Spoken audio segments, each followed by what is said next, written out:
चुनौती है स्वीकार करो, क्या कमी रह गई देखो और सुधार करो, जब तक न सफल हो नींद चैन को त्यागो तुम, संघर्षों का मैदान छोड़कर मत भागो तुम।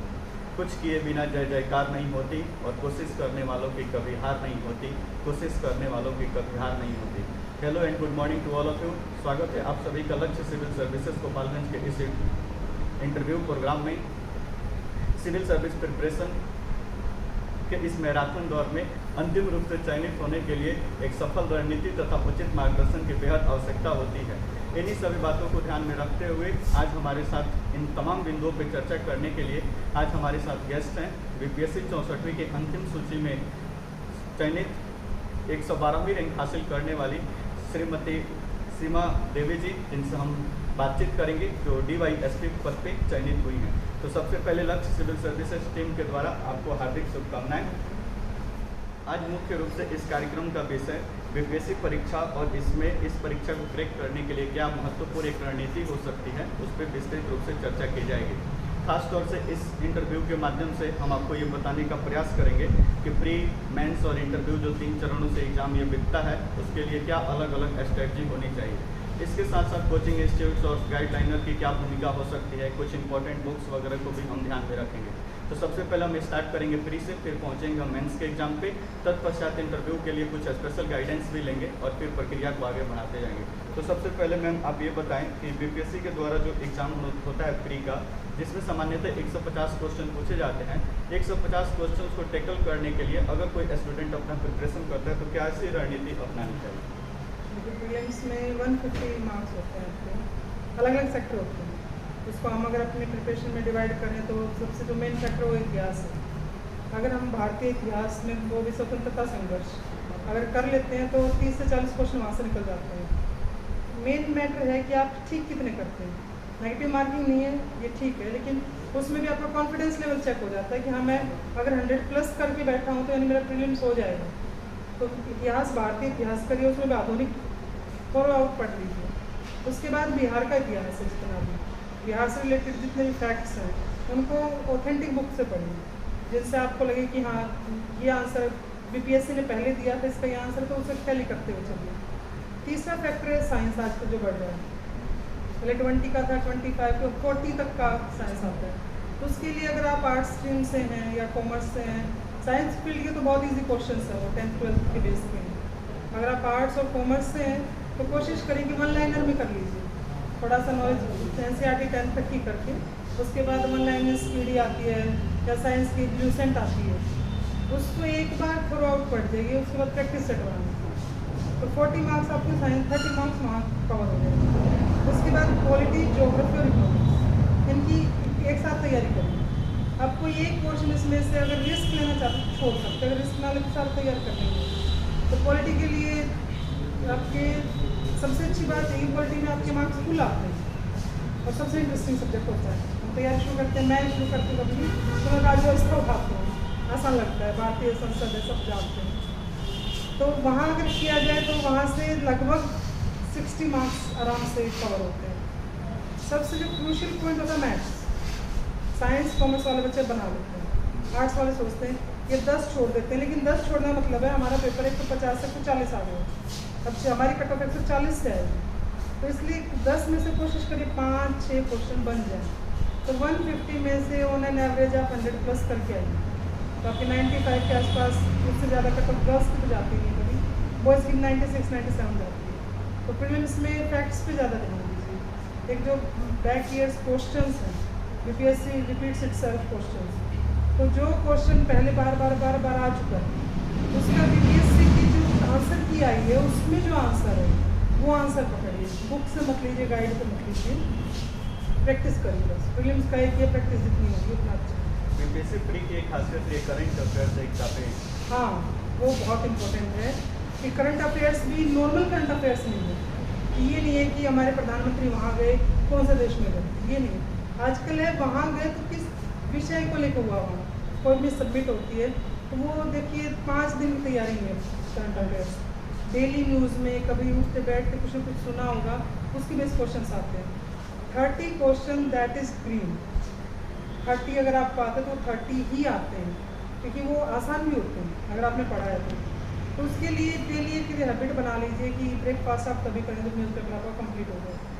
न्यूज़पेपर आप कोई पढ़िए जो आपको भाषा में जिसमें सहूलियत हो, हिंदी इंग्लिश कोई पढ़िए, लेकिन नेशनल संस्करण उसका जो राष्ट्रीय संस्करण होता है वो पढ़िए। न्यूज़पेपर थ्रू आउट करिए। कोई एक जैसे वार्षिकांक आता है, दृष्टि का आता है, क्रॉनिकल का आता है, कोई एक वार्षिकांक लेके उसको एक रिवीजन कर दीजिए। और मेन फैक्ट्स के साथ साथ जो छोटे छोटे हैं, जैसे एक हमारी 64th में आया था कि भाषा सबमिट हुआ था, एक सुषमा स्वराज जी की माँ गई थी, तो किस भाषा से रिलेटेड था, तो वो बहुत माइनर सा होता है। सुषमा स्वराज जी जा रही हैं विदेश मंत्री, वो अलग बात है, लेकिन वहाँ भाषा सबमिट में जा रही हैं, तो वो एक एक छोटे छोटे पॉइंट आप नोट डाउन करते जाइए ताकि रिवीजन करने में थोड़ा आसान हो। बीपीएससी के भी हाँ, दैट ट्रू कि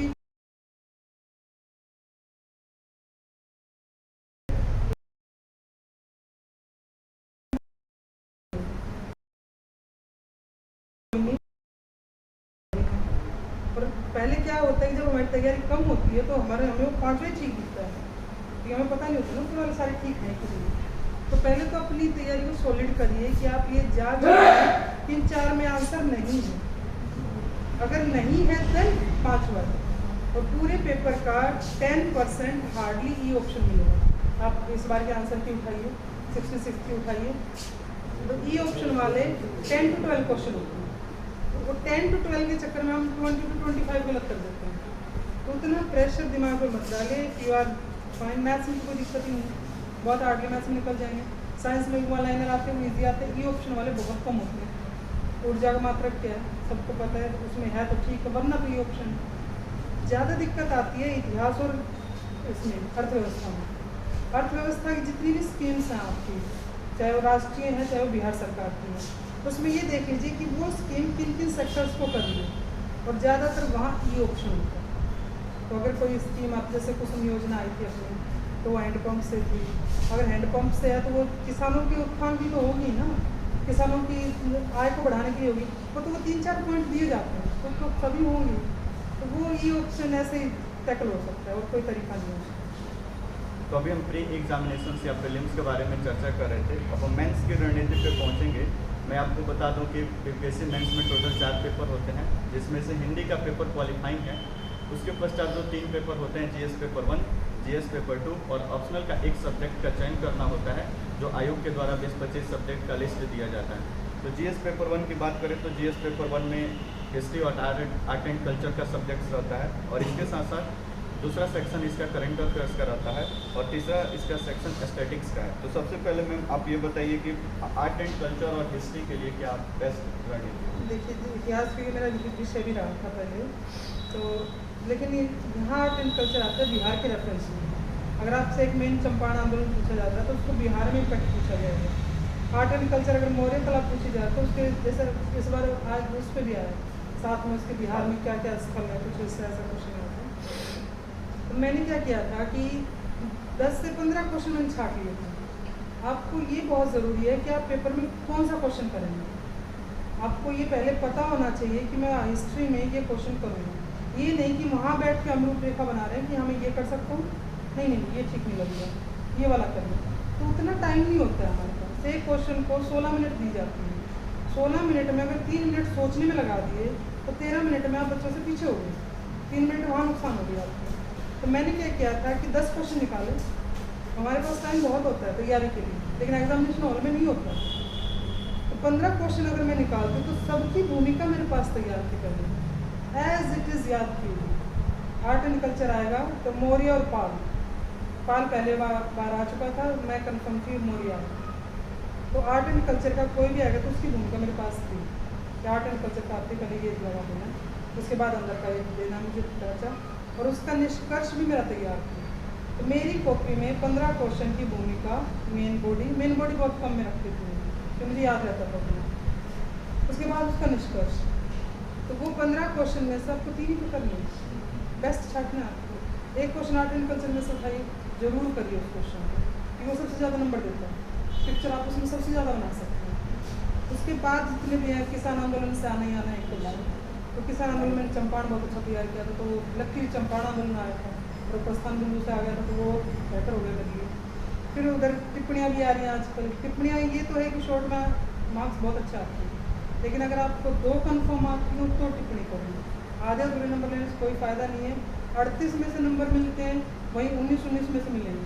19 में से मैक्सिमम आपको 7 या 8 दे देगा, लेकिन 38 में से आपको 15 से 20 नंबर मिल जाएंगे अगर आप एवरेज आंसर लिखते हैं।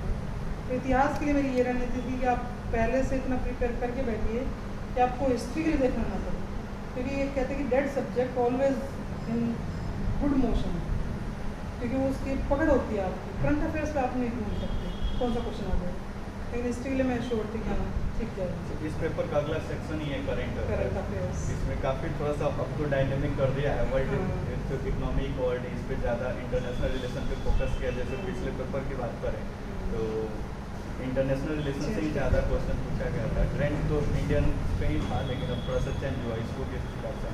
क्योंकि करंट अफेयर्स में क्या होता है कि आपका टेस्ट हो रहा होता है कि आप किस लिमिट तक अपने आसपास की चीज़ों से अवेयर हैं। तो अगर हम नॉर्मली हमारे ऊपर प्रेशर क्या होता है हिंदी मीडियम वालों के लिए, क्योंकि इंग्लिश मीडियम वालों क्या है कि मैगजीन्स हैं, अच्छा ठीक ठाक मटेरियल आपको मिल जाता है। हिंदी मीडियम में पहली बात न्यूज़पेपर, मैगजीन, उसमें भी आपको बहुत सोच के निकालना पड़ता है। तो जहाँ तक इंटरनेशनल रिलेशंस है तो राज्यसभा टीवी में बहुत अच्छे वीडियोज़ आते हैं। जैसे मान लो रूस और भारत का लेना है आपको, फिर इंडिया और श्रीलंका का लेना है, तो खाली उस पर टाइप कर दीजिए यूट्यूब पर इंडिया श्रीलंका, तो वो आपको ब्रीफ हिस्ट्री देगा।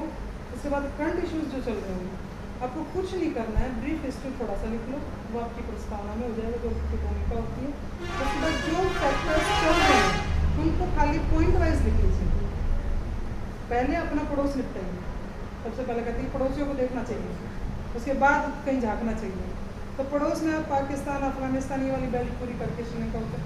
हाँ, जो चीज़ जैसे नेपाल के साथ हमारा बहुत ट्रिकी चल रहा था, तो क्वेश्चन क्या आया था कि नेपाल के साथ हमारा बहुत बेटी का संबंध है, तो मैंने वो डाला था कि शादियाँ वहाँ होती है, हमारी खान पान एक जैसा है, तो इतना कल्चर हमारा सेम है कि हम चीन से डर नहीं करते हैं, चीन के तो नज़दीक नहीं नेपाल। तो ये चीज़ें आप उसमें क्रिस्पी बनाइए, जो अपने से आप थोड़ा सा डाल सकते हैं, पड़ोस कर लिए। उसके बाद मेन यूएसएसआर से टूट के रशिया हो गया, तो और जो एमर्जिंग है ब्रिक्स है, ब्रिक्स समिट कोई हो रही है, तो उसमें जो चीज़ें मेन आ रही हैं, क्या आप लिख सकते हैं कि क्या होता है हमारा, हम हमेशा प्रैक्टिस करते हैं बैक पेज क्वेश्चन, वो हिस्ट्री के लिए ठीक है, ज्योग्राफी के लिए ठीक है, हिंदी साहित्य के लिए मैं ठीक मानती हूँ, लेकिन करंट अफेयर्स में कोई बैक मत देंगे। करंट अफेयर्स आगे देखिए, आगे क्या आएगा। अगर आज हमारे प्रधानमंत्री ईरान जा रहे हैं, कोई छोटी बात नहीं है, तो इतना बड़ा दल ईरान में उतरा है, यानी ईरान के पास कुछ है। ढूंढिए नेट से, ईरान के पास क्या है, न्यूक्लियर एनर्जी। वो पॉइंट आप और बच्चों से अलग डालेंगे, और जब एग्जाम्पल को दिखाई देगा क्या you are doing something separate, तो आपको मार्क्स वहाँ से उठने शुरू हो जाएंगे। न्यूज़पेपर और राज्यसभा टीवी, या थोड़ा बहुत अगर आपको टीवी का ऐसे न्यूज़ देखने का है तो BBC 2-4 न्यूज़, लेकिन ऑथेंटिक, ये नहीं कि कुछ रूल जुलूल दिखा रहे हैं, उस पर आप 2 घंटे लगाओ, अच्छा ये निकला कोरोना के आज 2 लाख हो गए, उसका कोई मतलब नहीं होता। तो करंट इस तरह से तैयार। हाँ, दूसरी चीज़ ये है कि बुकलेट बनाइए न्यूज़ के लिए। हिस्ट्री इकोनॉमिक्स का ये पोर्शन कृषि है, कृषि से हाल फिलहाल क्या क्या चीज़ें चली, जैसे अमेंडमेंट हुआ, किसान बिल आया आपका, किसान बिल में क्या पॉइंट है, आप मेंस के लिए तैयार करें, लेकिन किसान बिल इंटरव्यू में पूछा जा रहा है, तो फिर इंटरव्यू टाइम आप सोचते हैं कि अब क्या पढ़ूँ, किसान बिल तैयार कर लिया। किसान बिल को एज इट इज़ तैयार मत करें कि सरकार ने ये खाका दिया, किसान ये चाह रहा है, सरकार ये दे रही है, इन मुद्दों पे बहस है और क्या संभावनाएं हैं, ये क्यों हो रहा है। लेकिन एक प्रशासक को क्या करना है, जो वहाँ पर एज ए SP और एज ए DM खड़े हैं, वो क्या भूमिका में है, because you are going that post. तो आपको फ्यूचर देखना है कि हम किसान और सरकार के बीच में खड़े हैं। आई एम ए DM, मुझे सरकार की माने लेकिन किसानों को भी रखना है, तो वो मेरी भूमिका होगी, तो मुझे भविष्य दिखाएगी। वो एक चीज़ आप अगर अपने आंसर के लास्ट में डाल देते हैं तो वो जान जाएगा आप अधिकारी बन के रहोगे, तो उसको नंबर अच्छे मिलेंगे। इसका तीसरा सेक्शन है स्टैटिक्स का। स्टैट्स, हाँ। तो इसके लिए कुछ देखिए क्या होता है कि जब आर्ट्स स्टूडेंट होता है तो एक फोबिया है, आई थिंक एक तो जैसे पटना में मेरे 2-4 लोगों से बात होती थी कि सांख्यिकी नहीं हो पाएगी। आर्ट्स सब्जेक्ट्स वालों की थोड़ा ज़्यादा हाँ, ज़्यादा। और क्योंकि थोड़ा सा एक अपने इस राज्य में ये भी है कि रुचि बहुत है लेकिन बेस कमज़ोर है, प्लस माइनस परसेंटेज ये करना, वो फोबिया मत बने। 10वीं तक का मैथ, उससे ज़्यादा नहीं, प्लस माइनस के लिए आपको कैलकुलेटर मिल रहा है, परसेंटेज निकालने के लिए भी कैलकुलेटर आपका काम हो रहा है। तो उसके लिए बस इतना करिए कि बेसिक रोज़ थोड़ा प्रॉफिट एंड लॉस, परसेंटेज, ऐसे छोटे छोटे टॉपिक शुरू से उठाइए। उसके बाद जैसे मैंने रख रखा था कि अपना रोज़ का आधा घंटा स्टैट्स के 2 क्वेश्चन, स्पीड मेरी उतनी लास्ट तक बन गई थी क्योंकि एग्जामिनेशन हॉल में बच्चे रखते हैं 1 घंटा, यहाँ आधा घंटा करोगे, वहाँ 45 मिनट में होता है क्योंकि वो क्वेश्चन नहीं आएंगे जो आप तैयार कर लिए गए, आएंगे वो जो बिल्कुल निराले होंगे। तो उसके लिए बस यही कि आप तैयारी मैथ्स की धीरे धीरे थोड़ा शुरू करिए, छोड़िए मत। 72 नंबर अगर आपने छोड़ दिए तो आपने अपना सिलेक्शन छोड़ दिया। और कोशिश करिए अगर आपका ठीक ठाक हो गया है, अगर आप आंसर तक पहुँच पा रहे हैं, जल्दबाजी मत करिए, सबसे पहले वही अटेम्प्ट करिए। जैसे मेरी स्ट्रेटजी थी कि जैसे मुझे हिस्ट्री क्वेश्चन नहीं देखनी, करंट अफेयर्स नहीं देखनी, I started from the back, stats से शुरू किया और मेरा लगभग वहाँ 50 मिनट लगे और मुझे पसीना छूट रहा था कि मैं 30 मिनट देगी चली गई क्योंकि मैंने हिस्ट्री बहुत अच्छे से तैयार कर रखी थी। फिर लगा वो तो रखा हुआ है, एस लिखना है तो हो जाएगा। करंट अफेयर्स के क्वेश्चन भी ठीक ठाक आए थे। तो मैनेजमेंट मेरी इतनी थी कि 3 घंटे का पेपर मेरा 3.25 घंटे में खत्म होना चाहिए। तो स्टैट्स के साथ वो प्लस पॉइंट है कि नंबर देगा, तो मुझे उसी का बेनिफिट मिला भी है। I got 191, that is second topper. तो स्टैट्स करिए सर, मतलब तीनों सेक्शन में अगर प्रेफरेंस दिया जाए तो हाँ स्टैटिक्स को पहले क्योंकि वो पूरे नंबर देगा। इतिहास में आप देखिए 38 में से बहुत अच्छा लिखेंगे तो 24-25। करंट अफेयर्स आपके ग्रिप से बाहर आएगा कि नहीं आएगा कह नहीं सकते आप, you are not sure. Current affairs अगर आपका एक क्वेश्चन भी ढीला हो गया तो 38 में से 20 नंबर, स्टैट्स का 36 का 36, उससे ज़्यादा नंबर कोई नहीं दे सकता। हम बात कर रहे थे मेंस जीएस पेपर 1 के बारे में। अब जीएस पेपर 2 यानी ऑप्शनल का ये second paper, sorry GS paper 2 होता है जिसमें 3 सेक्शन में भी बटा हुआ है, पॉलिटी है और सेकंड सेक्शन में इकोनॉमिक्स और ज्योग्राफी दोनों साथ साथ है जो रिलेट करता है बिहार के इकोनॉमिक्स और बिहार के ज्योग्राफी से। इसके साथ साथ सेकंड पेपर में ही साइंस एंड टेक्नोलॉजी से संबंधित कुछ करेंट इशू पे भी क्वेश्चन आते हैं। तो सबसे पहले जीएस पेपर 2 के पॉलिटी सेक्शन का बात करना है, उसको किस तरह से प्रिपेयर किया? देखिए पॉलिटी सेक्शन क्या है, तो डायनेमिक बना दिया। जैसे सिंपल क्वेश्चन पूछते हैं राष्ट्रपति की शक्ति बताइए, ये राज्यपाल की बताइए, पूछते क्या है राज्यपाल और मुख्यमंत्री संघर्ष, ये 2 पद है कि उसमें मुख्य राज्यपाल राज्यपाल है वो भाई राष्ट्रपति द्वारा किए जाते हैं, राज्य में फिर हस्तक्षेप है उसका, उसके बाद फिर बिहार की राजनीति से रिलेटेड करते हैं उसको। अब ये तैयारी इस तरीके से करें कि कोई भी अगर आपका केंद्र और राज्य का संबंध का कोई भी क्वेश्चन है, चाहे वो इकोनॉमिकल हो, ज्योग्राफिकल हो, कुछ हो, जैसे नदियों का ही है, जल विवाद ही है, या बिहार में जैसे जल की समस्या है, बाढ़ है, सूखा है, जो भी है, तो उसको बिहार के रेफरेंस में ज़रूर करें। जैसे कहते हैं ना पिछला क्वेश्चन जो पीछे पूछ की तरह बंधा होता है, हम क्या करते हैं कि मेन बॉडी का क्वेश्चन तो अटैम्प्ट कर देते हैं, उसमें तो ठीक ठाक निकल जाते हैं, हाँ ये तो हमारी ग्रिप में है। पीछे वाले क्वेश्चन के लिए हम 4 से 5 लाइन देते हैं, लेकिन वेटेज उसको बराबर दीजिए। क्वेश्चन पूछने वाला आपसे मेन बॉडी के बाद पीछे क्वेश्चन क्यों पूछ रहा है, उसको उस पर ज़्यादा चाहिए। वो तो सब लिखेंगे, राज्यपाल की शक्तियाँ सबको चाहिए, सबको पता है राज्यपाल की शक्ति क्या होती है, मुख्यमंत्री के साथ उसकी क्या डिस्प्यूट है, बिहार की राजनीति के संदर्भ में वो बल उस पर दे रहा है। तो पॉलिटी में जितने भी क्वेश्चन आप बनाओ वहाँ भी 15-20 ही क्वेश्चन बनते हैं। अगर आप टेन्योर उठाओगे, राजनीति में कोई खास अलग से करने की जरूरत नहीं है। एक बार थोरोली आप लक्ष्मीकांत पढ़ लीजिए, लक्ष्मीकांत जो पूरी नहीं पढ़नी है, सेलेक्टेड पढ़ना। स्टेट गवर्नमेंट से राज्य केंद्र राज्य संबंध है, फिर राज्य वाला है और प्लस आपके अधिकार वाला पोर्शन, अधिकार कर्तव्य वाला, नीति निर्देशक तत्व वाला, उतना अगर वो पोर्शन उतना निकाल जाएगा तो आपको वित्त आयोग और वो सब करने की जरूरत नहीं पड़ेगी। कॉपी बनाइए, उतना बड़ा आप रिवाइज नहीं कर सकते। लक्ष्मीकांत बहुत मोटी बुक है, आई थिंक मैं 12-13 बार पढ़ चुकी हूँ। उतना मैंने पढ़ लिया, मुझे पता भी आगे क्या लिखे हैं, ठीक है। तो उसमें से बिल्कुल छोटा छोटा उठाइए, एक कॉपी पतली सी आपकी पॉलिटिक हो जानी चाहिए। आपको ये पता होना चाहिए बिहार इसमें कहाँ है। अब जैसे बिहार का के संदर्भ में अगर आप राज्यपाल की भूमिका देखते हैं तो देखिए ना किन किन राज्यपाल और मुख्यमंत्री के बीच में हुआ संघर्ष। लेकिन उसमें एक सावधानी रखिए, कभी भी बायस मत बनिए। ये मैसेज नहीं जाना चाहिए कि मैं आरजेडी से बिलोंग करता था, मैं जदयू से बिलोंग करता था, ये संघर्ष हुआ, ये खराब हो गया लालू जी के साथ, ये नीतीश जी के साथ खराब हो गया। नहीं, आप एक अधिकारी बनने जाए, बैलेंस रखिए।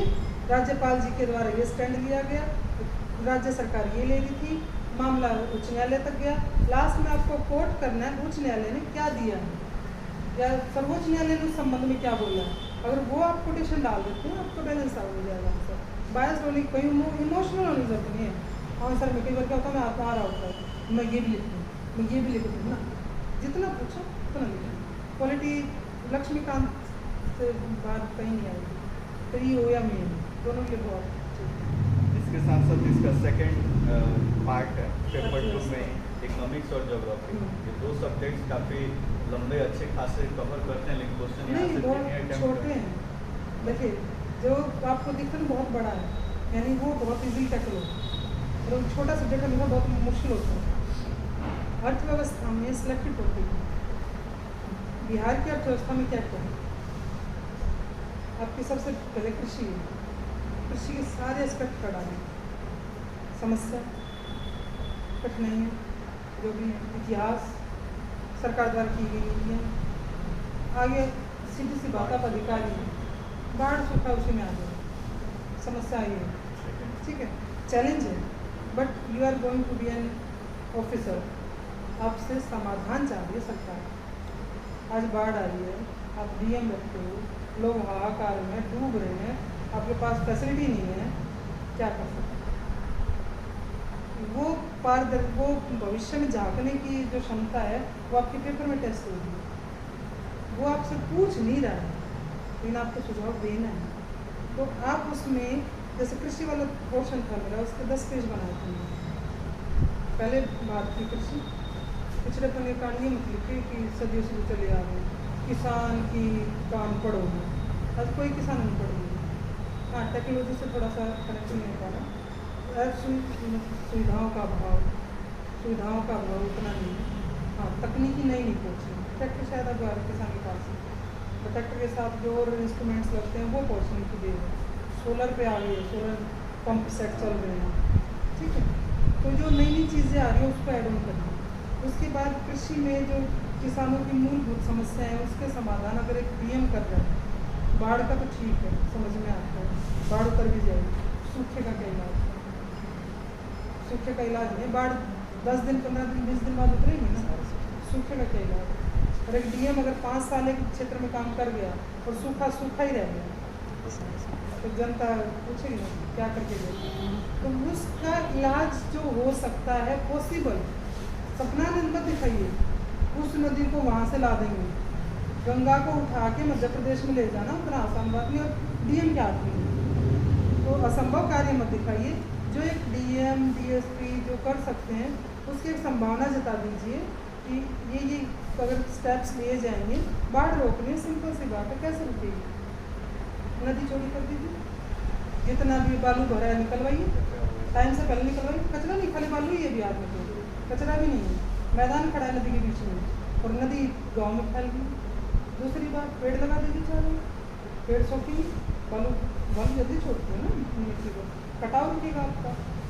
तीसरी बात, आपके बाढ़ का समय जब आपका निर्धारित है कि हमेशा जून जुलाई में आ लेनी है, तो अप्रैल में जाके सारी नहरों को खोल दीजिए ना, नहरों में कचरा क्यों है, नहरें सारी साफ करवा दीजिए, पानी आपकी नहरों में बहेगी, तो वो सिंचाई के काम आएगा जब सूखा पड़ेगा।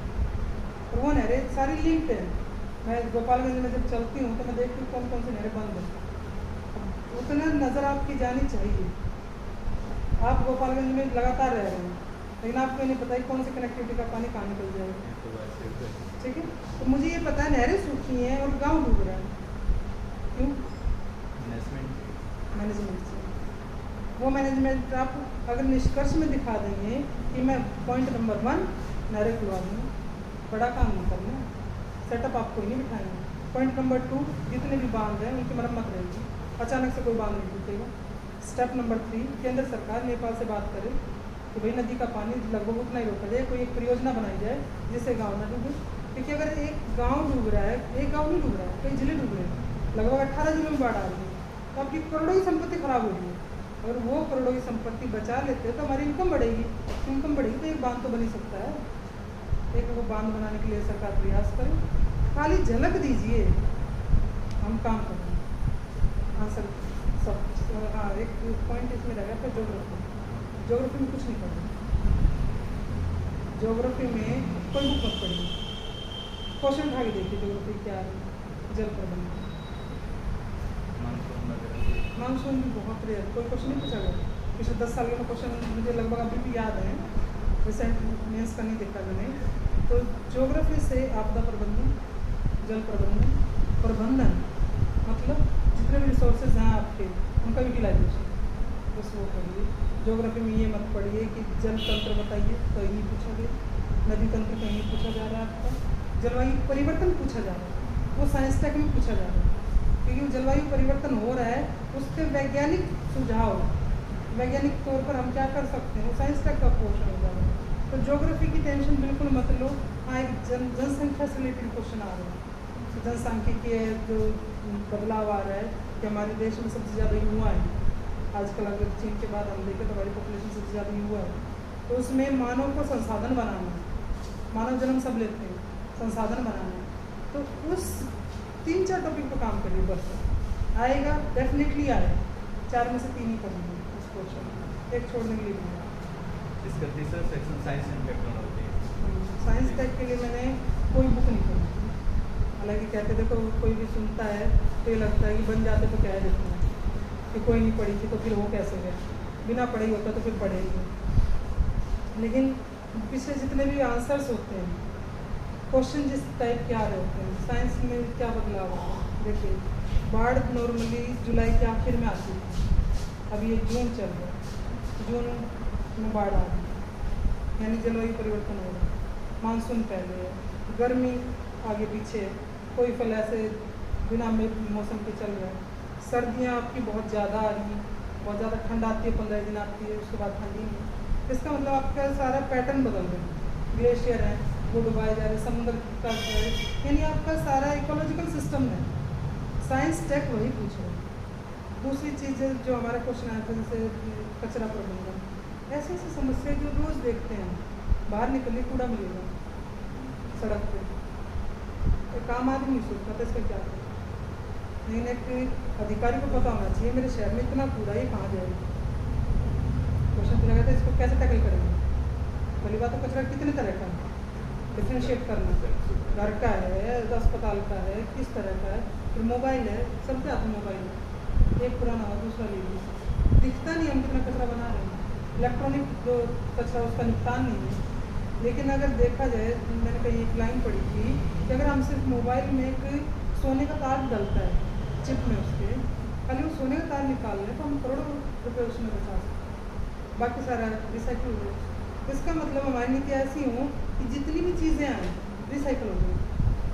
बिहार में पॉलिथीन बंद हुई, पॉजिटिव स्टेप, रिसाइकिल बैग आए, हैंडलूम जो इंडस्ट्री है उसको रोजगार मिला, एक छोटे छोटे लोग पॉलिथीन बनाने लगे, बैग बनाने लगे, जूट आया, जूट की खेती को प्रोत्साहन मिला।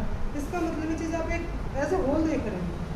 जब आप समस्या के बीच में बैठ के देखते तो आपको समस्या बड़ी दिखती है, समस्या से ऊपर से देखिए समस्या छोटी दिखे, समाधान बड़ी दिखती है। साइंस टेक में आप अपने 5-7 टॉपिक निकालिए, जल का, जलवायु का, उद्योग का, उद्योग इंडस्ट्रीज के लिए, फिर ये प्रौद्योगिकी का, आसमान जैसे अंतरिक्ष क्षेत्र में जो बात कर रहा है। एक प्रोजेक्ट असफल हो गया, क्यों हुआ ये सब जानते हैं। भाई कोशिश की, नहीं पहुंच पाया, उसके लिए आपको सुर्खियाँ नहीं बटोरनी, श्रीधरन जी रो रहे थे सबने ये नोट किया, ठीक है मेहनत की थी, बट वो असफल हुआ। उसके बाद हम ऐसा क्या करें कि क्या वो वापस ला के उसको दोबारा नहीं बेच दें, इतने करोड़ों का जा रहा है। दूसरा फिर उसका अर्थव्यवस्था पर प्रभाव, कहते कितने में हम बेचते हैं करोड़ों में, कितने में खेती सुधर जाए हमारी, लेकिन उसको ना बेचें तो हमें ये ना पता चले आज बाढ़ आई, आज बारिश आई, वो भी करोड़ों बचा रहे हैं। पॉजिटिव आपको पॉइंट्स ढूंढने हैं, नेगेटिव छोड़ने हैं। और अगर आपसे कहीं हानियाँ पूछी जाए तो लिमिटेड रखना है, ये नहीं कि ये तो बहुत बुरा है, ये तो बिल्कुल ही ख़त्म कर दिया व्यवस्था, वो सेटेलाइट भेज क्यों दिया, नहीं। एक अधिकारी की तरह इसके ये पॉजिटिव, ये सीमाएँ हैं, हम नहीं कर पाए कहीं असफल हो जाते हैं, तो कोशिश करते हैं। कंक्लूजन ले जाकर थोड़ा सा पॉजिटिव थोड़ा नहीं, कंक्लूजन हमेशा ये रखना चाहिए कि अगर ये इंसान आ गया प्रशासन में तो इससे पॉजिटिव इंसान तो मिल नहीं सकता, उतना आपके आंसर में झलक जाना चाहिए, और वो झलकेगा तो नंबर बढ़िया नहीं। तो जीएस पेपर 1 जीएस पेपर 2 के बारे में हम बातचीत कर रहे थे। एक तीसरा पेपर होता है ऑप्शनल का। मेंस के अंतर्गत जीएस पेपर 1 और 2 के बारे में हम डिस्कस कर रहे थे, काफ़ी एक अच्छी चर्चा हो चुकी है। अब ऑप्शनल के बारे में हम बातचीत करेंगे। एक तो आपका ऑप्शनल क्या रहा सबसे पहले? मेरा हिंदी सब्जेक्ट। काफ़ी स्टूडेंट इस पर थोड़ा सा कि मतलब भ्रमित करने वाला ही रहता है, क्या ऑप्शनल रखते हैं, इस पर क्या सोचते हैं? देखिए, एक तो सबका एजुकेशन जिस लाइन में होती है, नॉर्मली बहुत बार ये भी देखा जाता है कि साइंस स्टूडेंट आर्ट्स के सब्जेक्ट ले लेते हैं या अपना ही मेंटेन कर लेते हैं। फिर कॉमर्स स्ट्रीम के बच्चे सोचते हैं कि ना हम इधर है ना उधर है, साइंस और आर्ट्स के बीच में है, तो वो कोई भी ऑप्शन ऐसे उठा लेते हैं। ऑप्शन कोई अच्छा है बुरा नहीं होता, डिपेंड करता है कि आप कितने एक्यूरेट लिख पाते हैं। जैसे मेरा हिंदी साहित्य, हिंदी सब्जेक्ट कहीं नहीं था मेरा 12th कॉमर्स स्ट्रीम से थी। ग्रेजुएशन में मैंने हिंदी एक सब्जेक्ट था, लेकिन मेन सब्जेक्ट मेरा हिस्ट्री और एजुकेशन था। हिंदी साहित्य मैंने पढ़ते पढ़ते रुचि आई। ये कहते हैं कि तैयारी बहुत लंबा टाइम होता है, तो मेरी हैबिट थी डायरी राइटिंग। तो डायरी राइटिंग करते करते धीरे धीरे पोइट्री आ गई। पोइट्री करते करते लगा कि मैं अच्छा लिख सकती हूँ, तब लगा कि हिंदी साहित्य पढ़ा जाए। लेकिन क्या होता है कि आप जब जीएस का पोर्शन पढ़ रहे होते हो तो आपका दिमाग बड़ा थक रहा होता है, कितने फैक्ट्स याद रखो।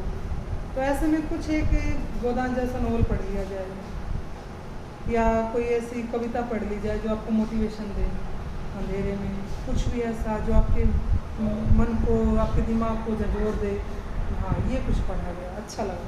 दिव्या जैसा कोई करेक्टर उठ के आए, तो उससे क्या है कि आप एक सब्जेक्ट का बर्डन ही लेके चलते हो। मेरे लिए हिंदी साहित्य बर्डन नहीं था, एक ये था रिलैक्स मूड है, टेंशन में चलो नॉवल पढ़ के ख़त्म कर लेते हैं। नॉवल तो ऐसे पढ़ जाते थे। सब्जेक्ट चुनते टाइम खाली ये देखिए आपका इंटरेस्ट कहाँ है। इतिहास में मेरा इंटरेस्ट ठीक था, लेकिन मुझे फैक्ट्स याद नहीं रहते। मुझे 2 लड़ाइयाँ 2 बार पूछ लो तो तीसरी बार से गलत हो जाएगा। और हमेशा जो 2 ऑप्शन में मुझे वो रहता था कि कन्फ्यूज़न बी या सी, 2 छाड़ देती थी और हमेशा मैं गलत पे लगा जाती थी, मेरा तुक्का कभी ठीक नहीं लगा। तो इतिहास जैसे सब्जेक्ट में इंटरेस्ट थोड़ा कम था, तो फिर सोचा साहित्य थोड़ा सा क्योंकि मन के करीब है, अभिव्यक्ति अच्छी है, तो इसलिए साहित्य लिया है। ये मैं सोचे कि आपने सब्जेक्ट नहीं लिया है, तो जिसने लिया है पहले से पढ़ा है वो आपसे ज़्यादा पांडित्य है, इसमें पांडित्य नहीं ढूंढना है। आपका आंसर बेस्ट होना चाहिए, आपकी भाषा अच्छी होनी चाहिए, आपकी त्रुटियाँ कम हैं, बस उतना ध्यान रखें, विषय सब अच्छे हैं। जो शुरुआती बच्चे तैयारी करने वाले होते हैं उसमें एक धारणा ये भी होती है कि ऑप्शनल को जब सेलेक्ट करें तो ऐसा सेलेक्ट करें जो पीटी के कुछ क्वेश्चन को भी टैकल कर ले, कि दोनों एक साथ थोड़ा सा हेल्प हो जाए। देखिए, जीवन ऐसा है कि कल का भी आज ही खा ले, कि कल ना खाना पड़े, तो वो तो समाधान है। आप कितने दिन का खाना एक दिन खा सकते हैं। तो वही बात है कि जब आप प्रीलिम्स पढ़ रहे हैं तो आपको सारे तो सब्जेक्ट पढ़ने हैं। मानो एक ज्योग्राफी ले लिया, क्योंकि ज्योग्राफी थोड़ा कम पढ़ना पड़ेगा, बस उतना ही तो फर्क पड़ेगा ना। अब मेरा हिंदी साहित्य है, कहीं नहीं आता, ना GS 1 में आता ना GS 2 में आता है, बट आई फील मोटिवेशन के लिए मुझे कोई वीडियो देखनी जरूरी है, साहित्य पढ़ना, ठीक है।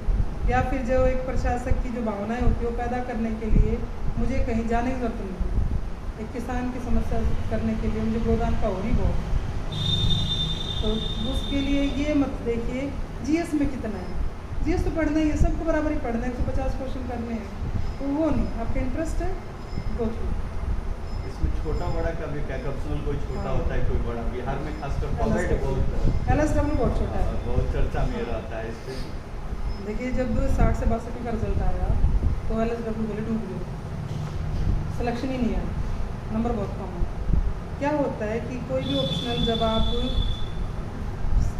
डाटा देखिए 19,000 बच्चे दे रहे हैं मेंस, उसमें से 10,000 LSW लिख रहे हैं बच्चे, 9,000 बाकी 28 सब्जेक्ट लिख रहे हैं, तो कितना कितना इससे आएगा, 500 400 200 ऐसे LSW में सिलेक्शन होगा।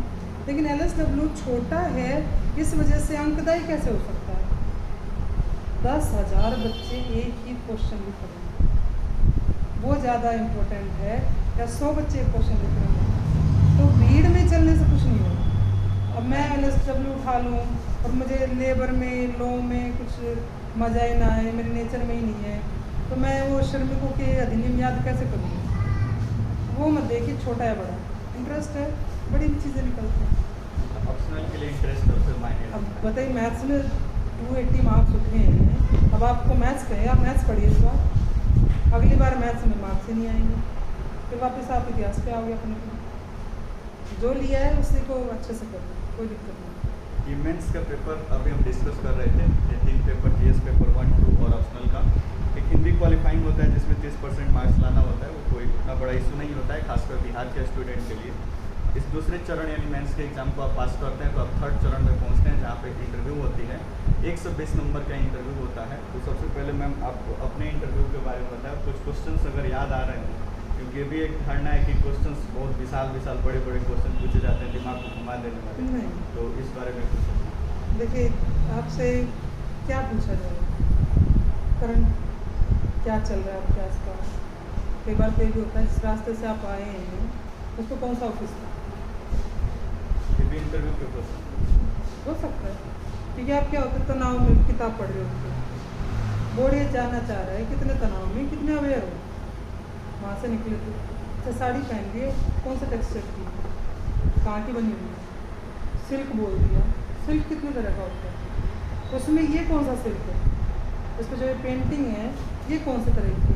तो एक तो जो कॉस्ट्यूम आप पहन के जाएंगे, कुछ भी पहनेंगे, उसका कम से कम पता होना चाहिए कि आपने क्या पहना। यानी आप बिना अवेयर के कैसे नहीं कि कुछ भी डाल और निकल गए, पहन के जाओ सिस्टमेटिक। दूसरा, जिस दिन आप जाएं उस दिन का पेपर पढ़ के जाएं। ये पूछा जाता है कि अच्छा आज का पेपर पढ़ा है, आप मना नहीं कर सकते क्योंकि इंटरव्यू 10 बजे शुरू होता है, पेपर 6 बजे आ जाता है, अच्छा अब तो रात में जाता है, आप ऑनलाइन पढ़ सकते हैं। तो मैंने न्यूज़पेपर अपने मोबाइल में पढ़ा था PDF में। ये नहीं कि छोटी छोटी घटनाएँ पढ़ी, किसने किसको चाकू मारा, वो नहीं पढ़ी। मेन आज नेशनल क्या है, बिहार का क्या है, इंटरनेशनल क्या है, स्पोर्ट्स क्या है, या कोई ऐसी घटना जो बिल्कुल अलग सी हुई है, साइंस टेक्निक कुछ हो गया, तो उसमें पूछा जाता है कि आपने पेपर पढ़ा है, हेडिंग क्या है। एज इट इज़ किसी को याद नहीं होती है, रिलैक्स मूड में बताइए सर इस बारे में पढ़ा, इस बारे में, और सब्जेक्ट वही बताइए जो आपको पता हो, कि 2-3 दिन से आपने पीछे पढ़ा हो। ये नहीं कि सर किसान बिल के बारे में फंस गया, किसान बिल बहुत वास्ट है, आज क्या हुआ उसके तो अंदर पढ़ना पड़ेगा ना। तो जो सेक्टर आपका सॉलिड है न्यूज़पेपर में 2-3 दिनों के अंदर वो बोलिए, क्योंकि आपके इंटरव्यू की डायरेक्शन आप खुद डिसाइड करते हैं। जैसे मैंने डिसाइड किया था ऑप्शनल पूछेंगे, ट्रेंड चल रहा था, पहला क्वेश्चन ये आया था सिंपल सा, वर्ण कितने होते हैं, इंग्लिश आया था मेरा। अच्छा, कबीर और तुलसी कौन से बेहतर कबीर। तुलना करते टाइम आपको बिल्कुल बैलेंस रहना है, क्योंकि अगर आप थोड़ा सा खिसके तो बहुत ज़्यादा आपको खिसका के ले जाएंगे। उनकी कोशिश होती है कि फंसा के देखें, और फिर जब अगर आपके पसीने छूट गए तो वो समझ जाएंगे कि हाँ आप ठीक हो। अब स्माइल, वो उनकी स्माइल बता देगी कि आप बैलेंस हो कि नहीं हो, ठीक है। ऑप्शनल आप ऑप्शनल आप थोड़ा सा अच्छे से तैयार करके देगी। दूसरा, करंट में जो मेन चल रहा है, जैसे मुझसे किसान के बारे में पूछा गया था, ये नहीं पूछा गया बिल में क्या है, बिल पढ़ा है, हाँ सर पढ़ा है। अच्छा कौन से 3 पॉइंट बता दें, ये किसान क्या चाह रहे हैं बता दिए। सरकार गलत है, किसान गलत है। देखो आप अधिकारी हो, ना सरकार गलत है ना किसान गलत है। सरकार अधिनियम लाई है, वो आगे देखने वाला है, भविष्य की तरफ ले जा रहा है। किसान गलत कैसे हो सकते हैं, गलत कैसे हो, इतनी भीड़ बैठी है, लोग मर रहे हैं, गलत के लिए कोई नहीं मर सकता। आपको बैलेंस बनाना है, उनके बीच में कम्युनिकेशन होना। अब बीच बचाव करके निकलिए, कम्युनिकेशन नहीं, किसान नहीं समझ पा रही सरकार क्या दे रही है, सरकार नहीं समझ पा रही किसान क्या मांग रहा है, थोड़ा सा अगर वार्ता की जाए तो सुलझा जा सकता है। उसके बाद इंटरव्यू में जो मेन फैक्टर होता है आपकी जॉब रिलेटेड, मैं वर्किंग वहाँ जॉब करते हैं, बहुत जो सबसे ट्रिकी सा क्वेश्चन था मेरे इंटरव्यू में, बोले कि आप कौन सा सब्जेक्ट पढ़ाते हैं, मैंने कहा सर प्राइमरी सेक्शन में सब पढ़ाते हैं। तो बोला अच्छा तो मैथ का पढ़ाती हूँ, देखिए हिंदी साहित्य, GS, इधर maths. Tell me about the properties of 9, सब बता, 3 का स्क्वायर है, हाईएस्ट सिंगल डिजिट है, ये बताना भूलिए विषम संख्या है, और 5 से बताया। लास्ट में एकदम से मूड हल्का करने के लिए मुझे लगा बहुत कोई मेरे पास हथियार बचा नहीं है, मगर सर उल्टा कर दो तो 6 हो जाता है। लेकिन उतना प्रेजेंस ऑफ माइंड आपका इंटरव्यू में होना चाहिए। एकदम से सबने स्माइल किया सारे बोर्ड ने और कहा कि I am not asking that. दूसरी बात, जब आप इंटरव्यू दो कई बार क्या करते हो, इंग्लिश में क्वेश्चन पूछते हैं। भले आपने मीडियम हिंदी लिखा है, बट जैसे आप मैंने एंटर की तो उन्होंने इंग्लिश में कहा कि you can down your mask and take it in your pocket. तो आप उतनी इंग्लिश से साझेदारी रखिए, अगर वो कुछ कहें आप रिप्लाई हिंदी में दे दीजिए, हिंदी जानते हैं वो लोग, लेकिन वो ये देखना चाहते हैं कि कल आप किसी ऑफिस में जाएँ, किसी सीनियर से बात करें तो आप इंग्लिश समझ पाएँ कि नहीं। ये बर्डन नहीं है, लेकिन आपको कल ट्रेनिंग भी होगी आगे, कल आप जितने डॉक्यूमेंट करेंगे इंग्लिश में साइन करेंगे, तो उतना इंग्लिश के साथ थोड़ी सी बना के चलेगी, इंटरव्यू में आपसे पूछा जा सकता है। बाकी तो बहुत ऐसा बड़ा क्वेश्चन मुझे ध्यान में जो पूछा गया है। अभी तक एग्जामिनेशंस के तमाम प्रोसीजर के बारे में हम बातचीत कर रहे थे, प्री मेंस और इंटरव्यू। अब कुछ खास इशू पे हम बातचीत करते हैं जो एग्जामिनेशंस और इस पूरे प्रिपरेशन के कंडीशंस में अब देखने को मिलता है। अगला क्वेश्चन से मेरा कि कोचिंग की कितनी भूमिका है एज ए बिगनर और जो थोड़े दिन से तैयारी कर रहे हैं। सबसे पहले बिगनर की बात करें। देखिए बिगनर को क्या होता है कि घर पे बैठे हैं, तैयारी कर रहे हैं, कहाँ देखें, क्या पढ़ें। सिलेबस, जब मैंने UPSC की तैयारी शुरू की थी मुझे ये नहीं पता था सिलेबस क्या है, कहाँ से मिलेगा। तो पहला सिलेबस मैंने कोचिंग से लिया, 6 छपता का, क्योंकि हम अवेयर नहीं था तब, 2011 में उतना इंटरनेट का नहीं था, मोबाइल उतने बहुत अपडेटेड नहीं थे।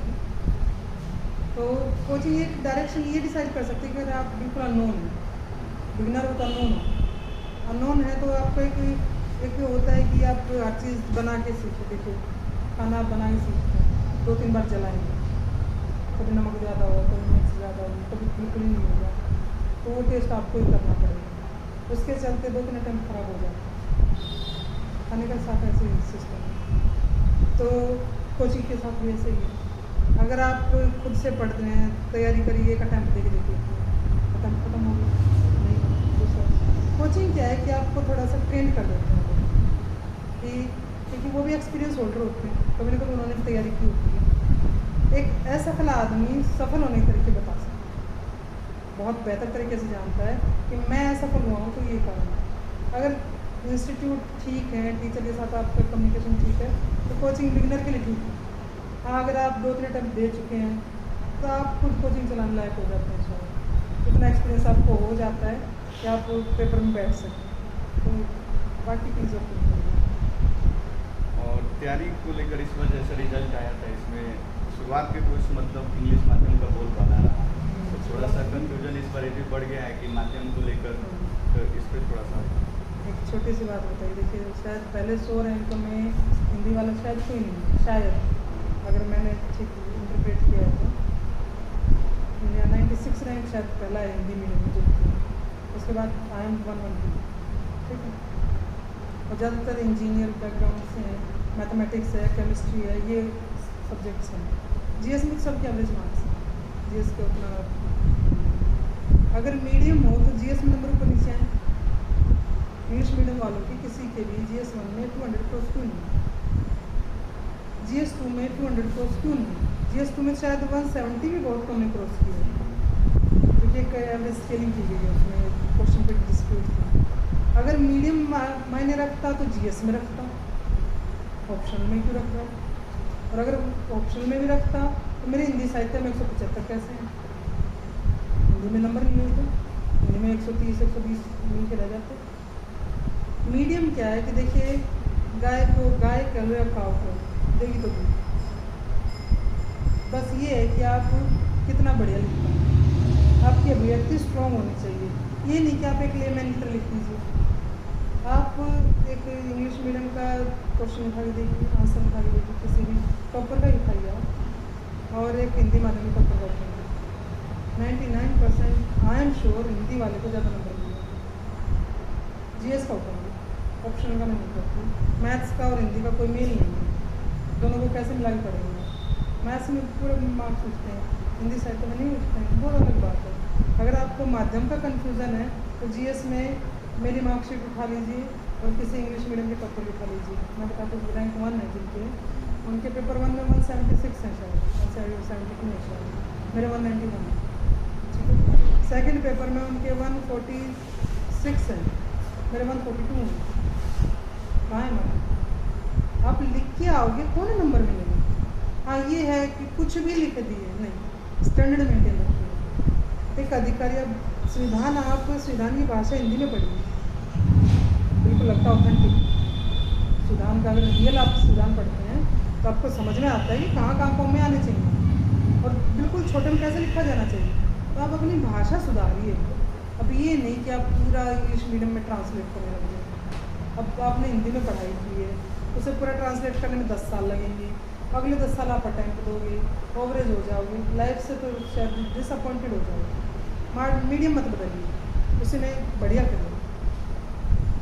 तो तैयारी शुरुआत करने के एनसीईआरटी की कितनी भूमिका है? बहुत है। देखिए, एनसीईआरटी एक लेक्चरर लिख रहे होते हैं। अगर आप कहते हैं, कई स्टूडेंट क्या कहते हैं, ये किताब हमने एक दिन में पढ़ी, कैसे हो सकता? एक किताब लिखने महीने लग जाए, और वो भी 20-25 लोगों की मेहनत होती है उसमें। एनसीईआरटी जैसे अगर आप लिस्ट देखते हैं तो लेक्चरर की एक लंबी चौड़ी लिस्ट मिलती है, उसके बाद आपके हाथ में बुक आती है, एक बार में तो आप समझ नहीं सकते। एनसीईआरटी इस पर्पज से लिखी जाती है कि 6ठी क्लास का बच्चा जलवायु समझ पाए। देखिए, ये फिनोमिना बहुत सिंपल सा है कि पानी भाप बनती है, भाप बादल बनता है, बादल बरस जाता है, पानी फिर वापस आता है। जल चक्र छोटे से बात है। लेकिन जब यही चीज़ जलवायु को प्रभावित करने वाले कारक आ रहे होते हैं जो 9th क्लास में है, तो 9th क्लास का बच्चा उसे कैसे समझेगा? एक अधिकारी उसी जलवायु पे उसका निवारण ढूंढ रहा है, चीज़ 6ठी क्लास की, 9th में वो बढ़िया से आई है, 12th में आता है तो उसको समाधान है। तो ये सारी एनसीईआरटीज़ इस तरीके से लिखी जाती हैं कि बच्चा स्टेप वाइज। अगर मेरा ज्योग्राफी ऑप्शनल नहीं है बट मेरा ज्योग्राफी में इंटरेस्ट बहुत ज़्यादा है, तो एनसीईआरटी पढ़ते पढ़ते एक जलवायु का चैप्टर आप 6 बुक से पढ़िए, आपको आप बहुत बेहतरीन जलवायु बता सकते हैं। आज ह्यूमिडिटी है, पसीना नहीं सूख रहा है, रीज़न ह्यूमिडिटी आपको पसीना सूखने नहीं देगी। जलवायु भी पानी है, तो सूखेगा कहाँ से पानी? तो ये थोड़े से जो फैक्चुअल है उससे हटिए, एनसीईआरटी पहले पढ़िए, उसके बाद कोई बुक जो भी आपको पढ़ने वाला लगे। अगर सब सब्जेक्ट पे एनसीईआरटी के अलावा एक रेफरेंस बुक पूछा जाए? देखिए, सारे सब्जेक्ट पूरी एनसीईआरटी नहीं पढ़ेंगे। फिर तो ये छोड़ दीजिए कि आज ही जाऊँ मैं और सारी एनसीईआरटी खरीद के लेना, और सारी किताबें एक बार मत खरीदिए। लाइब्रेरियन नहीं है, लाइब्रेरी में है ऑलरेडी। अगर ऐसा होता तो लाइब्रेरियन शायद रैंक 1 होता, ठीक है। दूसरी बात, आपको एक सब्जेक्ट का मास्टर नहीं बनना है, और अगर मास्टर होते तो पीएचडी होल्डर रैंक 1 होती। आपको एक सब्जेक्ट नहीं पढ़ना, आपको एडमिनिस्ट्रेशन में उसके एप्लीकेशंस पढ़ना। ज्योग्राफी है, एनसीईआरटी करिए, बाहर कुछ नहीं हो रहा है, फिर भी नहीं हो रहा है, फैक्ट्स नहीं निकल रहे हैं, परीक्षा वाणी ले लीजिए, या बर्नवाल जी की किताब आपकी ले लीजिए। हिस्ट्री है, इम्तियाज़ अहमद बिहार की, मोर देन सफिशिएंट है। पढ़ने का तरीका होना चाहिए, लेकिन उस बुक को भी बहुत मोटी दिखती है, मोटी को देख के लगता नहीं हो पाएगी। एक स्टोरी की तरह पढ़िए, 2-3 राउंड दीजिए। रेफरेंस बुक बाकी पॉलिटिकल लक्ष्मीकांत जाएगी, उसकी पॉलिटिकल एनसीईआरटी की जरूरत नहीं है शायद मेरे हिसाब से। लक्ष्मीकांत जी ने इतने बढ़िया तरीके से दे दिया है सब, एक ही में दे दिया, किसी को पढ़ लो बहुत हो जाएगा। 67वीं एग्ज़ाम की बात करें जो अभी कुछ दिनों में उसका नोटिफिकेशन आने वाला है, तो अभी जो स्टूडेंट इसका प्रिपरेशन कर रहे हैं उनको क्या सजेशन होगा, मेंस पे भी फोकस करें या प्रीलिम्स पे थोड़ा सा विशेष दें? देखिए, अगर आप बिगिनर हैं तो प्रीलिम्स पढ़िए, शायद अक्टूबर में इसका प्रीलिम्स हो जाए जैसा एक्सपेक्टेड है, तो उतना टाइम आपको चाहिए।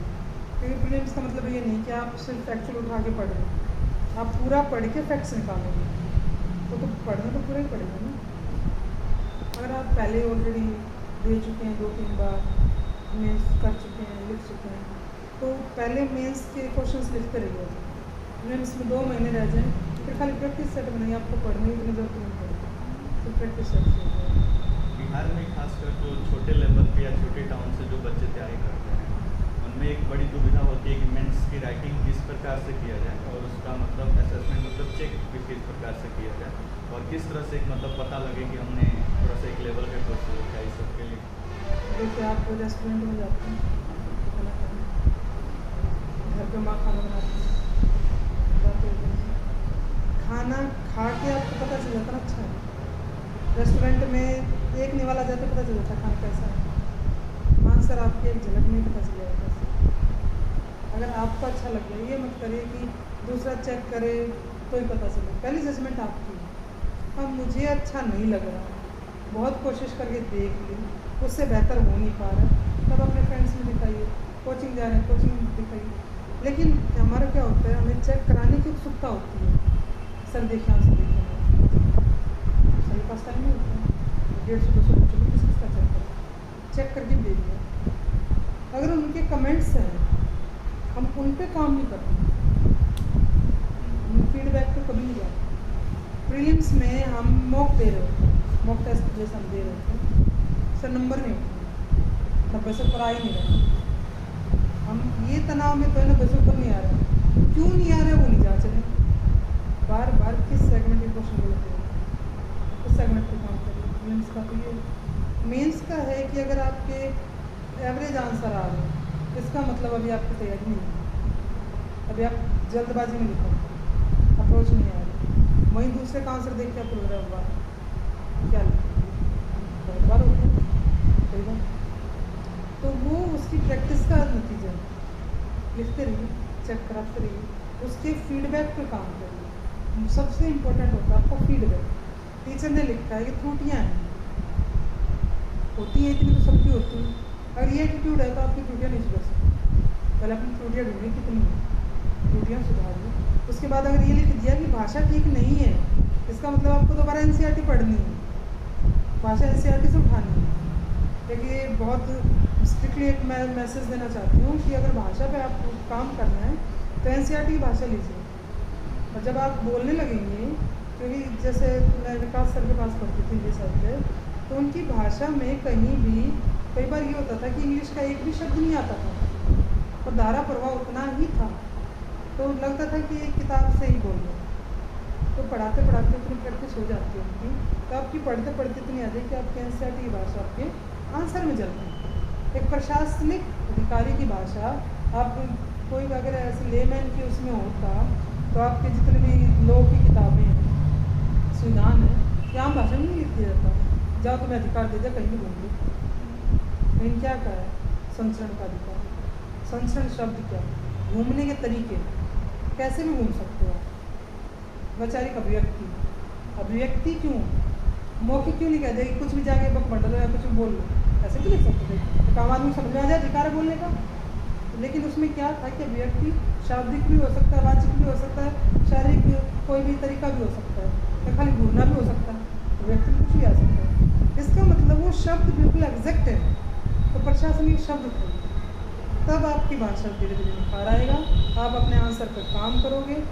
फिर जो पहला आपने आंसर लिखा है उसे रखिए लैमिनेट करा के, और फिर जो आखिरी आप आंसर में इसके दिन लिख रहे हैं कंपैरिजन करिए, नंबर अपने आप अंतर दिखा दें। आंसर राइटिंग कब से प्रारंभ होना चाहिए, कितना सब्जेक्ट पढ़ लेने से, आप अलग अलग सब्जेक्ट जैसे हिस्ट्री पढ़े तो हिस्ट्री का हम कुछ आंसर पढ़ लिए, जोग्राफी पढ़े तो जोग्राफी पे, ऐसे भी कुछ सब। देखिए, मेरी बेटी बहुत छोटी है, 7 मंथ की है, तो मैं नॉर्मली पूछती हूँ बच्चा कब चलता है, तो क्यूरोसिटी होती है ना माँ को कि पैदल कब चले, तो हर बच्चे का अपना अलग अलग पैटर्न होता है। उठने के बाद चलेगा, पेट के बाद चलेगा, फिर उठेगा, फिर वो चलेगा। कोई 9 महीने पे चलेगा, कोई 1 साल पे चलेगा, कोई 1.5 साल पे चलेगा। तो मैं कह दूँ कि तैयारी की 5 महीने हो गया, 5 साल लिख लीजिए, गलत। हो सकता है आपका बैक बिल्कुल कमज़ोर हो और 5 महीने तक आते आते आपकी एनसीईआरटी भी मुश्किल से कवर हुई है और फिर आप निकले। तो आपको जब लगता है एक ही तरीका जांचने का, कोई एक क्वेश्चन उठाइए, कोई भी जो आपको सबसे आसान लगता है। मूल अधिकार सबसे आसान लगता है। मूल अधिकारों की विवेचना कीजिए, बिना कुछ देखे लिखने लगिए। गारंटी देते हैं 6 के 6 याद भी नहीं आते अगर आप तैयारी नहीं करते। लेकिन अगर आप इस उसमें हैं कि आप अधिकारों की भूमिका भी लिख देते हैं और 6 को पॉइंट वाइज आ गए, यानी आपकी रिदम आ गई, आप खुद जज कर पाएंगे कि आप लिखने की कोशिश में हो गए। ये मत करिए कि किसी ने कह दिया मैं देखते लिख देता हूँ आंसर, तो यही होगी। अपने आप को डिमोरलाइज मत करिए, जब आपको लगे लिखिए। आगामी आने वाला जो बीपीएससी एग्जाम है उसके लिए कोई खास रणनीति? देखिए, तैयारी सब करते हैं, बस मेरी एक जो फोकस रहता है वो प्रैक्टिस पर रहता है कि जितनी प्रैक्टिस कर सकते। मेरा जो कंटेंट था प्रीलिम्स में, मैंने कंटेंट नहीं बनाया, बुक से पढ़ाई की, खाली ऊपर लिख लेती थी कुछ कुछ। हाँ, करंट का मैंने बुकलेट बनाया था, करंट 30 नंबर का, 30 में से मेरे 25-26 पकड़े जाते थे। दूसरा, मेंस के टाइम अगर आपको ये रखना है कि श्योर होना है मेरा मेंस होगा, मेरी इंटरव्यू कॉल होगी, तो उसके लिए है कि आप कंटेंट भले कम रखिए। जैसे आपने एक बुकलेट हिस्ट्री बना ली, लेकिन हिस्ट्री के क्वेश्चन आपका एक क्वेश्चन कम से कम 3-4 बार बिना देखे लिखा जाना चाहिए। आप पाएंगे आपकी प्रस्तावना बहुत अच्छी होगी, आपका अंदर का मटेरियल बहुत अच्छा होगा। फिर शब्द सीमा आपकी पेजेस में आपकी लिमिटेड होगी, तो उन पे प्रैक्टिस करिए। बस आप कितना बदल सकते हैं मौर्य कला, क्या बदला जा सकता है, प्रेजेंटेशन बदल जा सकते हैं, वो प्रैक्टिस करिए। मैम, ये जो सिविल सर्विस का प्रिपरेशन होता है ये थोड़ा सा लंबी संघर्ष माना जाता है, इसमें मोटिवेशंस को किस तरह से बना कर रखा जाता है? देखिए, 64 सबसे डिस्प्यूटेड एग्ज़ाम रहा था। मैंने फॉर्म 2018 में भरा था और फाइनल रिजल्ट अब 2021। 3 साल, 3 से ऊपर ही हो गए। तो 3 साल एक पेपर, उसके बीच में प्रीलिम्स आ रहे हैं, मेंस आ रहे हैं, वो भी देने का प्रेशर अलग है, और 3 साल तक लगातार एक रिदम में बने रहना बहुत मुश्किल है। अगर आपको बहुत साथ साथ अगर आप यूपीएससी की तैयारी कर रहे हैं तो बहुत ज़्यादा हेडेक होता है। यूपीएससी में ऑप्शनल भले ही सेम हो, लेकिन तैयारी का थोड़ा सा पैटर्न चेंज हो जाता है। वहाँ बहुत सीमा लिमिटेड है, यहाँ आप वास्ट लिख सकते हो। पहले तो एक यही है कि अगर आप यूपीएससी दे रहे हैं तो स्टेट पीसेस थोड़ा सा अवॉइड करिए अगर आप नौकरी में हैं तो। लेकिन अगर आप नौकरी में नहीं हैं तो स्टेट पीसेस थोड़ा सा सीरियसली दें। और लंबे टाइम तक अगर मोटिवेटेड रहना है तो लाइफ को मत रोकिए। हम क्या कर देते हैं, प्री देंगे, मेन देंगे, इंटरव्यू देंगे, उसके बाद जिएंगे। बात जीने के लिए बच्चों को कब नहीं चाहिए। जो आपके साथ सर्कमस्टांसेस होती जा रही हैं उन्हें पॉजिटिवली लेते जाइए। किसी बीच शादी हो गई, कोई बात नहीं, हो गई, ठीक है, एक कंपेनियन और हुआ। इसी बीच आपकी ऑलरेडी मानो फैमिली है, बच्चे हैं, they are not a disturbance. आप बोर हो रहे हैं, आप बिल्कुल फ्रस्ट्रेट हो रहे हैं, बच्चे की स्माइल कहिए, आओ वी आर विद यू। तो उस चीज़ को पॉजिटिव लीजिए, अपने माहौल को लगातार बने रहिए। एक चीज़ मैं हमेशा दीवार पर लिख के रखती थी कि मेरे एक बहुत यूपीएससी के टाइम में थी कि मेरा एक सिंगल सिग्नेचर किसी की ज़िंदगी बदल सकता है, तो मुझे उस पद पे जाना। तो वो एक मोटिवेशन मुझे सोने नहीं देती थी। जब भी पेपर आता था, अब मैं हमेशा 3 बजे उठ जाती थी। जैसे प्रीलिम्स हुआ उससे पहले 3 बजे का रूटीन मेरा था, 3 बजे उठ के सारे काम करके 4 बजे पढ़ने लग जाती थी। ऐसे ही मेंस में 2 महीने पहले my single signature can change anybody's life. तो वो चीज़ आपको ये कहेगी कि जब किसी के जीवन में आपको परिवर्तन करना है तो आपको अपना जीवन तो ठीक करना है। और जब आप एक जिले को रिप्रेजेंट करेंगे, एक जिले की समस्याएं सुलझाएंगे, तो आपके जीवन में ऐसे कितने बड़े फसाद हो रखे हैं, क्या हो रखा है, ज़्यादा से ज़्यादा पैसे नहीं होंगे, पैसे की तंगी है, जाओ कहीं भी कमा लो। अगर आप एजुकेटेड हो तो 20,000 तो कहीं भी कमा सकते हो। कुछ मत करो, अड़ोस पड़ोस के बच्चों को पढ़ा लो। पढ़ाते पढ़ाते कई बार चीज़ें समझ में आ जाती हैं। कैल्शियम कैल्शियम ही क्यों कहते हैं, HCF क्यों कहते हैं, क्यों बने हैं ये ऐसे। हो सकता है इंटरव्यू कोई क्वेश्चन निकल आए, आप उस चीज़ को बाधा मान लेते हैं। बच्चों को पढ़ा रहा हूँ, 1 घंटा लग रहा है, 1 घंटा में पढ़ लेता हूँ, वो 1 घंटा आपको जीने का सोर्स दे रहा है। अब मैं साथ में टीचर थी 5 घंटे, और मैं स्कूल इंचार्ज भी थी। 5 घंटे अगर मैंने वहाँ काम किया है तो वो मेरी एसेट है, नॉट अ लायबिलिटी। 5 घंटे में मैंने ये जाना मैं एक स्कूल को कैसे बेहतर चला सकती हूँ। स्कूल बेहतर चलेगा तब ना जिला बेहतर चलेगा। और ज़िले में आपके पास समस्या ऐसी आएंगी कि आपके पास टेस्ट होगा रोज़, कर सकते हो, नहीं कर सकते। अगर आपने नहीं किया इसका मतलब आपका फेयर सिलेक्शन नहीं था। वो चुनौती है वहाँ सिलेक्शन को भी डिसाइड करवाना। तो उसलिए अपनी लाइफ में जितनी भी प्रॉब्लम्स हैं सॉल्यूशन भी आप ही हो। ये आधी प्रॉब्लम्स हम खुद क्रिएट करते हैं। भाई लोग पढ़ने नहीं दे रहे, क्या करें, किताब छीन ले रहे। मैं सीधी बोलती हूँ, आँख में उंगली तो नहीं मारता ना कोई। किताब है, आँखें हैं, दिमाग है, स्वस्थ हो, पढ़ो, कोई बाधा नहीं है। सारी बाधाएं छोड़ते चले जाएंगे। पॉजिटिव के लिए इतना ही बहुत। अच्छा मैम, अगला क्वेश्चन है कि आजकल ऑनलाइन प्रिपरेशन काफ़ी बढ़ चढ़ कर मतलब दिखाई दे रहा है। तो ऑनलाइन प्रिपरेशन किया जाए या छोटे शहर जैसे गोपालगंज से भी इतने बड़े मुकाम को पाया जा सकता है, इस पर कुछ बताओ। देखिए ऑनलाइन पॉजिटिव है, फिर कोई भी इनोवेशन होती है वो पॉजिटिव होती है। ऑनलाइन का मतलब है कि आपको क्लास में जाना नहीं है, आने जाने का बच गया टाइम देखो, पैसा बचा। फिर अगर गोपालगंज में बैठ के आप दिल्ली की किसी इंस्टीट्यूट की क्लास देख पा रहे हैं तो वहाँ रहने खाने का खर्चा बचा। गांव से दूर जाने का एक इमोशनल अटैचमेंट आपका गांव में ही रहेगा, वो बच गया। यानी आपकी बचत बहुत है। अगर आप दिल्ली जैसे शहर में रहते तो महीने 15,000 लगते हैं। 15,000 घर वाले कितने महीने दे सकते हैं, वो भी अपने गोपालगंज जैसे शहर से।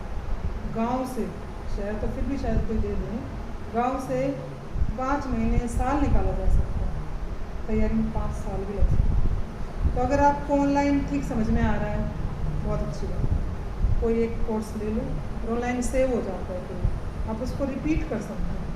इन टीचर ने जो बोल दिया क्लास में गए, ध्यान कहीं और था, वो जो छूट गया रिवीजन नहीं हो सकती। तो इसलिए ऑनलाइन आई थिंक अच्छा किया जाना चाहिए। और कोरोना जैसे टाइम पीरियड में जब कहीं कोई कोचिंग इंस्टीट्यूट खुल ही नहीं रहे, तब नहीं पता चला ऑनलाइन क्या चीज़ है।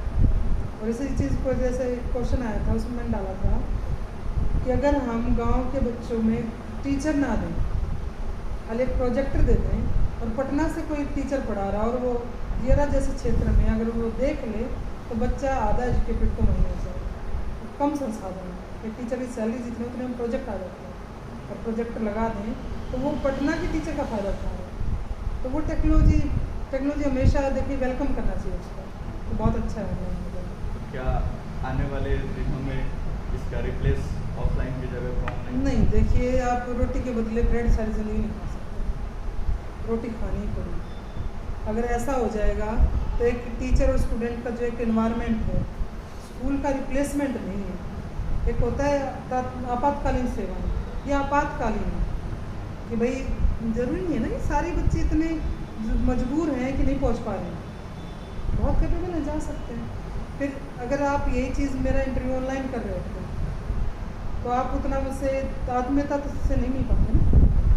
कई चीज़ें आप मुझे देखेंगे पर्सनैलिटी में, उठना बैठना, बहुत सी चीज़ें टीचर ऐसा होता है कि झलक दे के निकल जाता है, वो सिखा जाते हैं। इंटरेक्शन बहुत ज़रूरी है। ऑनलाइन में आप क्वेश्चन पुटअप नहीं कर सकते, क्वेश्चन पुटअप के लिए भी आपको वेटिंग में लगना पड़ेगा, तब तक आपका माइंड सेट उस क्वेश्चन से निकल जाता है और टीचर हर क्वेश्चन का जवाब नहीं दे पाते। लेकिन इंटरेक्शन में आपको वो चीज़ें हो सकती है, रिप्लेसमेंट नहीं हो सकती। हाँ, एक अदर विकल्प है, अगर कुछ नहीं है तो ये है। सबसे बड़ी बात इसमें ये कि एक साथ इतने सारे सब्जेक्ट्स पढ़ने होते हैं, इसमें टाइम मैनेजमेंट को कैसे बनाकर मतलब एक अच्छा। देखिए मैंने तैयारी की तो मैंने मेंस, क्योंकि इसमें सबसे ज़्यादा इम्पोर्टेंट मेंस ही है। अगर मेंस में अच्छे नंबर आते हैं, इंटरव्यू में कम भी आते तो सिलेक्शन हो जाता है। तो तीनों, कई बार हम क्या गलती करते हैं कि ऑप्शनल पे फोकस करते हैं। ऑप्शनल भी तो 300 का ही है, GS1 भी 300, GS2 भी। मैंने टारगेट लिया था 333 आने चाहिए, 222, 300 में से 200 रुपये। GS1 में भी 200 आने चाहिए, 2 में भी 200 आने चाहिए, ऑप्शनल में 200 आने चाहिए। कम होंगे तो 10-20 नंबर कम होंगे ना देखो। लेकिन ऑप्शनल मैंने तैयारी की 250 की, और तब भी अगर 180 दे देता उतना टाइम मैं वहाँ दे दी, उसकी बजाय मैंने इधर स्टैट्स छोड़ दी। क्यों हम ऑप्शनल मजबूत करें, कितना करें? तो एक एवरेज टाइम मैनेजमेंट रखिए। मेरा जो था कि एक दिन में 3 क्वेश्चन लिखने हैं मुझे, एक GS1 से, एक GS2 से, एक ऑप्शनल से, प्लस एक क्वेश्चन रोज स्टैट्स का। 24 मिनट वो मेरी फिक्स थी, मेरा मिनट फिक्स था। तो मुझे इतना लिखना है, उतना सिर्फ रिटर्न वर्क था, बाकी टाइम बचता वो पढ़ाई करनी। तो ये टाइम मैनेजमेंट हो जाता है। आने वाले समय में जो बच्चे इस सेक्शन में आना चाहते हैं सिविल सर्विस के प्रिपरेशन के लिए, खासकर से ग्रामीण क्षेत्रों में जो बच्चे पढ़ाई कर रहे हैं, उनके लिए कुछ विशेष सजेशन क्या होगा? देखिए, बहुत अच्छी लाइफ होने जा रही है।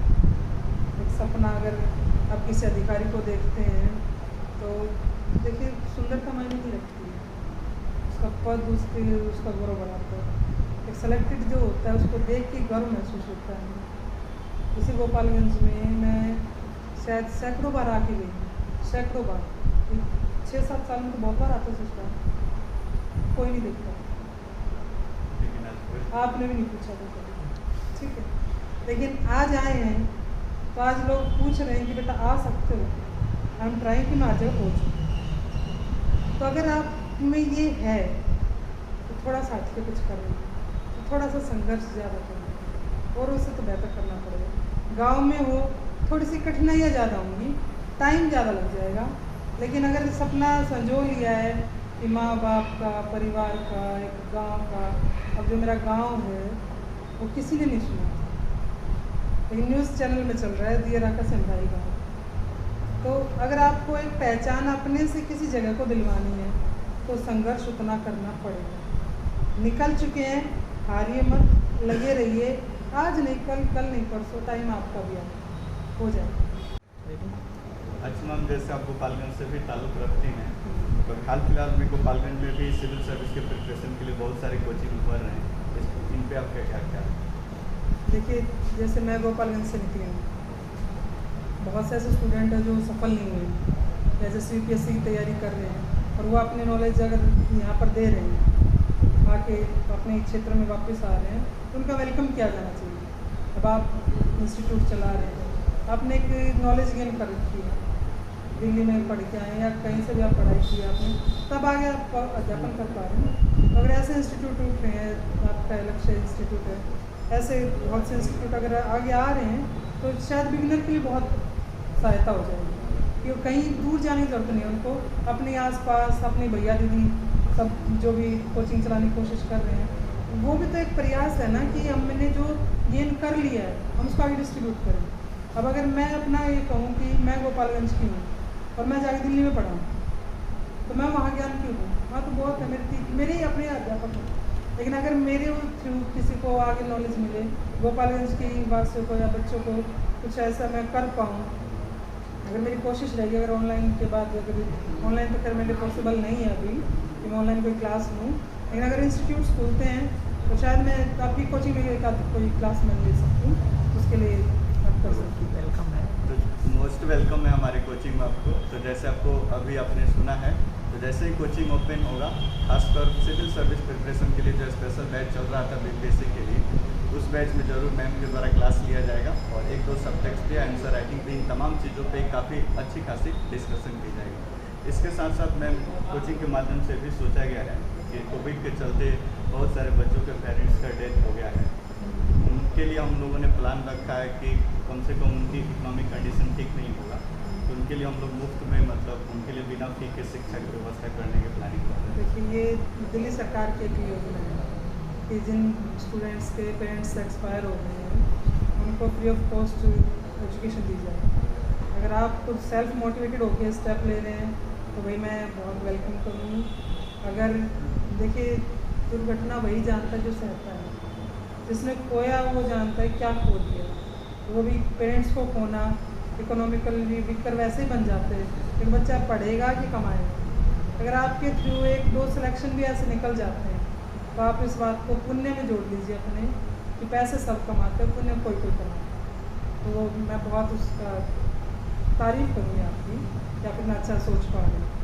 ये कार्यक्रम दरअसल आयोजित होना था अपने लक्ष्य सिविल सर्विस गोपालगंज के मुख्य जहाँ पे कोचिंग सेंटर है वहीं पे, लेकिन जैसे आपको पता है कि कोविड के चलते क्लासेस सब ऑफ चल रही हैं, इसलिए सब कुछ ऑनलाइन किया जा रहा है। जैसे ही क्लासेस सब ओपन होंगी और ये मैम फिर गोपालगंज में आएंगी तो ज़रूर आप लोगों से फेस टू फेस मिलाया जाएगा और वहाँ पे आप अपना सवाल जवाब भी कर सकें। बहुत बहुत धन्यवाद मैम, इतनी विस्तार से हम लोग इस ऊपर चर्चा किए। और जो भी यूट्यूबर इस लेक्चर को देखेंगे उनसे निवेदन है कि कितना हेल्प हुआ आप इस लेक्चर से, आप कृपया कमेंट बॉक्स में ज़रूर बताएं। और आगे जो भी सुझाव चाहते हैं आप कमेंट में लिख दें, जैसे ही टाइम मिलेगा फिर आपको वहाँ पे रिप्लाई दिया जाएगा। आगे भी कुछ ऐसा इंटरव्यू आप देखना चाहते हैं और कुछ हेल्प मिलता है तो कमेंट ज़रूर बताएं, क्योंकि आगे भी ऐसा कार्यक्रम हम आयोजन कर सकें। तो ओके, धन्यवाद, मिलते हैं किसी नेक्स्ट